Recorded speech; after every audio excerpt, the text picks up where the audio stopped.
पहले चैप्टर में हमने देखा था कि रिसर्च एनालिस्ट का जो रोल एंड रिस्पॉन्सिबिलिटीज़ क्या होती हैं और किस तरह की क्वालिटीज़ रिक्वायर्ड होती हैं एक रिसर्च एनालिस्ट के लिए, जिसमें कि अगर हम एक बार रिकैप करना चाहें तो कर सकते हैं। तो इम्पॉर्टेंट क्वालिटीज़ जो रिसर्च एनालिस्ट की होनी चाहिए, नंबर्स में अच्छा होना चाहिए, एक्सेल सीट या इस तरह के टूल चलाने आने चाहिए जो कि एनालिटिकल टूल्स हैं, clarity of financial concepts and financial statement पढ़ने आना चाहिए, अटेंशन ऑफ डिटेल्स। ये होती हैं कुछ की क्वालिटीज़ एक अच्छे रिसर्च एनालिस्ट की। अब हम बात करते हैं चैप्टर 2 में, जिसमें कि सिक्योरिटीज़ मार्केट को इंट्रोड्यूस किया गया है। इंट्रोडक्शन टू सिक्योरिटीज़ मार्केट की फंक्शन कैसे करता है मार्केट, और क्या मतलब होता है सिक्योरिटीज़ का, कौन कौन से प्रोडक्ट्स हैं सिक्योरिटीज़ मार्केट में, स्ट्रक्चर क्या है, पार्टिसिपेंट्स कौन कौन से हैं मार्केट में, ट्रांजैक्शन कैसे होती है, कौन कौन से मेथड है, और डीमैटेरियलाइजेशन एंड रीमैटेरियलाइजेशन ऑफ सिक्योरिटी कैसे बनाई जाती है, कैसे उसको डिसॉल्व किया जाता है, ये इसके बारे में है। तो सिक्योरिटी बेसिकली ट्रेडिंग को बोलते हैं।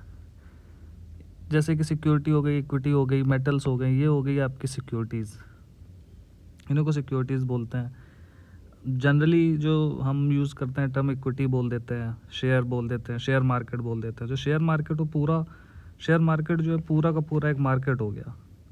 इसमें हम शेयर मार्केट में हर एक तरह की सिक्योरिटीज़ की बात कर लेते हैं almost, metal, equity, mutual funds और एफडी वगैरह जो भी है, ये सारा शेयर मार्केट के अंदर ही आ गया।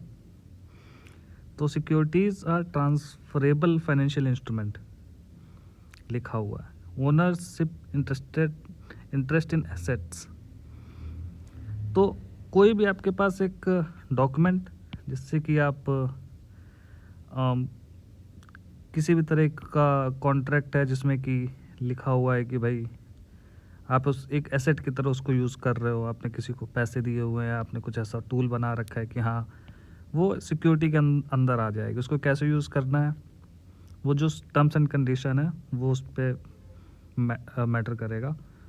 तो इसमें क्या है, इक्विटी शेयर हो गया, प्रेफरेंस शेयर हो गया, डिबेंचर्स हो गया, बॉन्ड हो गया, इस तरह के जो इंस्ट्रूमेंट्स हैं ये सारे सिक्योरिटीज़ में आते हैं।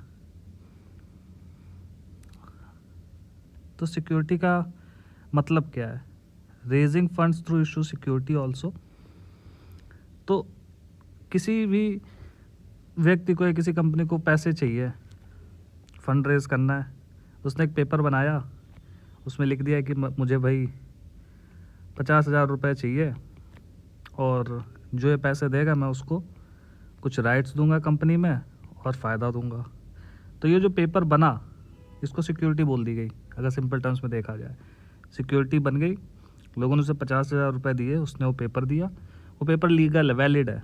जब जो कंडीशन उसने दी है कि भाई वो कंडीशन फुलफ़िल होगी, ये जो व्यक्ति जिसने पेपर ख़रीदा है ये कुछ समय बाद अगर चाहे तो ये पेपर क्लेम कर सकता है कि भाई ये आपने बोला है, मेरे को इसमें प्रॉफिट चाहिए, जो राइट्स है वो चाहिए, उसको देना पड़ेगा। ये सिक्योरिटीज़ है सिंपल टर्म्स में।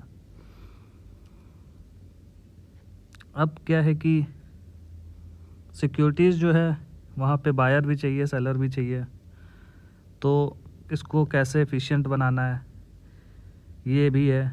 अब तो मार्केट में बहुत वॉल्यूम रहता है तो इस तरह की कोई दिक्कत नहीं आती है, ईज़िली ट्रांसफ़र हो जाए प्रोडक्ट्स। इस चीज़ पे भी है कि ऐसी सिक्योरिटीज़ होनी चाहिए, ऐसा प्लेस होना चाहिए कि ईज़िली ट्रांसफ़र हो जाए वो बैंकिंग सिस्टम के थ्रू। अब तो डीमैट अकाउंट है तो डीमैट से क्विकली चीज़ें हो जाती हैं। अगर पहले पेपर में होती थी बहुत पहले तो पेपर्स कैरी करना पड़ता था, उनको सुरक्षित रखना पड़ता था, वो सारी चीज़ें ख़त्म हो गई, अब सारी चीज़ डिजिटल हो गई है। तो अब यहाँ पे जो है स्ट्रक्चर बताया है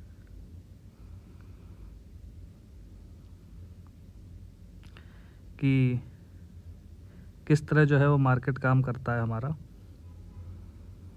मार्केट में कौन कौन से पार्टिसिपेंट्स हैं, इन्वेस्टर है, बोरोवर, सीकर, इंटरमीडिएटरीज हैं, रेगुलेटरी बॉडीज है।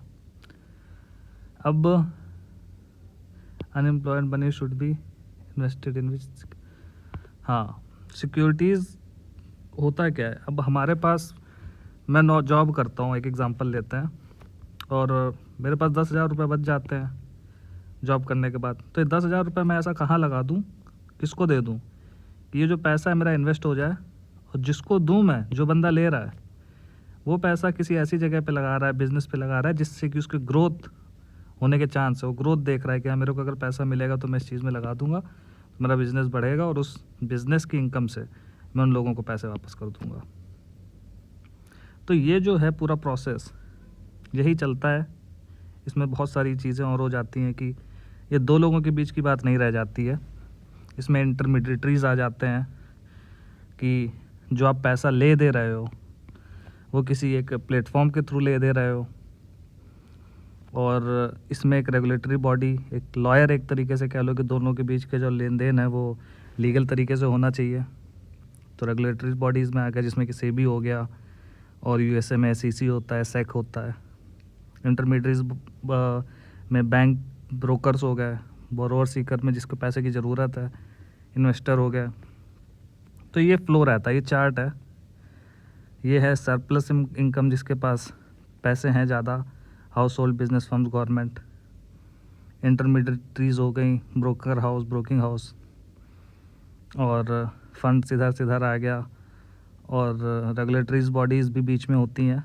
रेगुलेटरीज बॉडी का इंटरमीडिएटरीज से ज़्यादा कोई रिलेशन नहीं होता है, इसलिए इसमें दिखाया नहीं गया है, बट वो कहीं ना कहीं इंटरमीडिएटरीज से रिलेटेड होती हैं, क्योंकि ब्रोकरेज फर्म को रेगुलेट करने का काम करती हैं। और ये हो गया आपका जिनको पैसे की ज़रूरत है।